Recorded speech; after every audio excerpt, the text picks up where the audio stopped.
pendant la guerre, ici, sur le territoire de Arles, hein, eh bien évidemment, les Allemands récupéraient tout ce qu'ils pouvaient récupérer comme local pour y faire des hôpitaux provisoires, pour y faire des dépôts de munitions, pour y mettre des lits.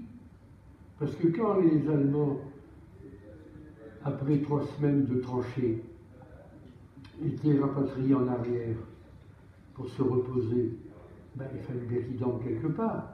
Beaucoup dormaient dans des maisons d'habitation et ils ne demandaient pas mieux que d'habiter, pour beaucoup, d'avoir une chambre dans une maison où il y avait déjà de la population, et en particulier des personnes âgées qui font encore un peu de cuisine. Alors il y avait une espèce de troc, hein, je te donne de la soupe, mais tu me donnes des pommes de terre. Enfin, parce qu'il faut bien voir que les Allemands, eux aussi, avaient été mobilisés, et beaucoup aussi auraient préféré ne pas aller à la guerre, hein, surtout quand ils voyaient le nombre de morts. Hein, moi j'ai fait la guerre d'Algérie, je vous assure que c'est pas réjouissant quand on voit son copain qui était tué. On a perdu par exemple 30 000 hommes pendant la guerre d'Algérie, et c'est encore beaucoup plus considérable en 1914-18. Alors donc, les Allemands utilisaient, pour poser la question, hein, la salle des fêtes, par exemple, les grands cafés, eh bien, les Allemands rentraient dedans, et puis ça servait à tout, ne serait-ce que pour y faire donner à manger à leurs soldats, la popote, tout ça, hein, parce qu'il fallait faire aussi de la popote dans des véhicules spéciaux pour ravitailler ceux qui sont en première ligne de front. On ne faisait pas de la soupe et du ratin à Vimy à Lorette. On le faisait à l'arrière, et la nuit, les Allemands allaient conduire dans des véhicules spéciaux, hein, la nourriture, et puis chacun en avait moyen de remplir sa gamelle, hein, et puis à partir de quoi il y avait quand même quelque chose qui tenait à leur estomac pour tenir encore une journée de plus, quoi, hein. L'information passait quand même. On savait par exemple que les Allemands, dans leur offensive, avaient déjà envahi une grande partie de la Belgique. Alors donc, au fur et à mesure que les Allemands avançaient et envahissaient la Belgique, ben on savait qu'ils avaient pris telle ville, telle autre ville, Bruxelles, Charleroi, etc. Alors donc, tout le monde était inquiet, hein, ici à Arles, dans la population civile qui n'avait pas été mobilisée, les personnes âgées, les femmes, les enfants.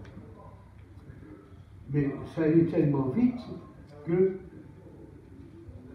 ils sont arrivés à proximité de Arles, et il y a eu bien sûr des gens qui sont venus à courir à Arles en disant « Ils sont là, attention, ils sont à 2 km, ils sont à 3 km. » Alors à ce moment-là, ben, ceux qui ont eu le message, ben, vite fait, ils ont pris un baluchon, rappelez-vous la petite peinture, hein, oui, ils ont pris un baluchon avec un peu de linge, leurs affaires de valeur, s'ils ont quelques petits bijoux, ils ont dans ce là, ils ont pris leurs sous, hein, et puis ils ont réussi à partir, mais quelques heures après, les Allemands étaient déjà là. Alors ce qui fait que la population civile de Arles, hein, vous comprenez bien, s'est trouvée rapidement divisée en deux. Et je vais vous donner le cas de ma grand-mère. Hein, je vous dis que mon grand-père, comme il avait beaucoup d'enfants, il n'avait pas été mobilisé, mais il avait été réquisitionné pour travailler dans une usine de caoutchouc près de Paris. Hein, je vous l'ai dit. Hein. Bon.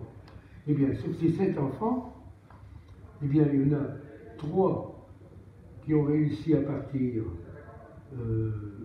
à l'arrière avec des cousins-cousines, mais 4 autres enfants ont été avec la maman débordés par les Allemands qui sont arrivés, ce qui fait que ma grand-mère et 4 de ses enfants sont les 7, ont resté à Arles sous occupation allemande. Vous voyez, hein? Voilà un petit peu comment ce partage s'est fait.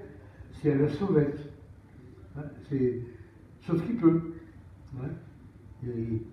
Et après, il a fallu attendre que les Allemands rapatrient tous ceux qui étaient dans la zone occupée par la Suisse, hein, je vous ai expliqué, et puis en disant, bon, ben maintenant, débrouillez-vous avec eux.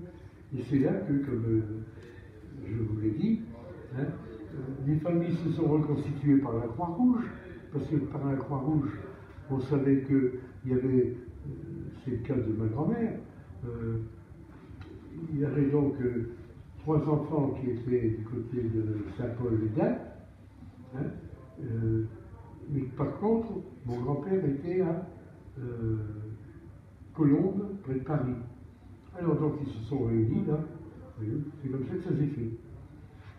Donc il y a eu véritablement scission, hein, Arles coupée en deux point de vue population, et séparation pendant 3 ans.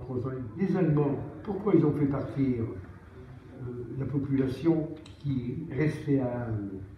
C'est parce qu'ils voulaient avoir le terrain libre. À 12 km du front, ils disaient on va faire des lignes de défense supplémentaires. Enfin, je vous l'ai dit que nous avons dans le bois de Florimont, qui est sur le territoire de Arles, 2 blocos de l'époque qu'on a réussi à sauvegarder et qui étaient en somme des blocos avec des pièces d'artillerie à l'intérieur pour tirer sur les Canadiens et les Britanniques si jamais ils approchaient trop vite. Alors je dis que les femmes ne faisaient pas la guerre, mais on avait quand même un important réseau d'ambulances. Et qui dit ambulance dit infirmière. Il y avait des infirmières militaires déjà. En temps de paix, il y a déjà des infirmières militaires dans des ambulances militaires, mais ces infirmières militaires ont rapidement donné des cours aux infirmières civiles qui se sont trouvées mobilisées pour aller dans un nombre accru d'ambulances, vu le nombre de blessés. On a eu, je vous dis, 1,5 million de morts. Mais quand on dit qu'on fait la guerre, quand on dit 1,5 million de morts, ça veut dire en gros 3 millions de blessés. Mais blessés à des niveaux différents.